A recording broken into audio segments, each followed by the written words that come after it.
ito ay rated SPG. Striktong patnubay at gabay ng magulang ang kailangan. Maaaring may masiselang tema, lengguwahe, karahasan, sexual, horror o droga na hindi angkop sa mga...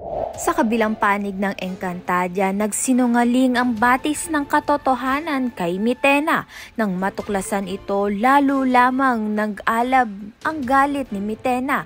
Sa kanyang puot, sumugod siya sa Adamya sa mundo ni Imaw upang lusubin at wasakin ang kaharian nito. Ngunit sa panahong iyon, wala pang sapat na lakas si Imaw. Patuloy pa rin nga siyang nagpapagaling matapos mabuwis ang kanyang paningin bilang sakripisyo para ipadala si Pirena sa mundo ng mga tao.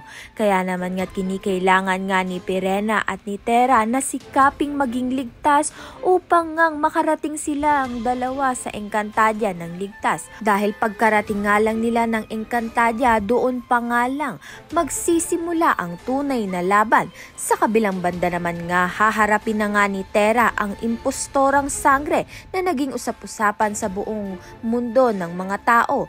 Viral ngayon ang pangalan ni Sangre Terra dahil sa taos-pusong pagtulong sa kapwa.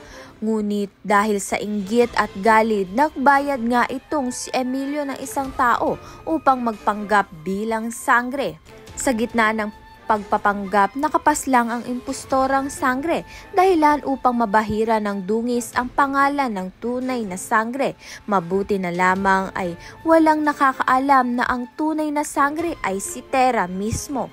Kaya naman nga't yan at iba pa ang dapat nating pakaabangan. Maraming salamat sa iyong panonood.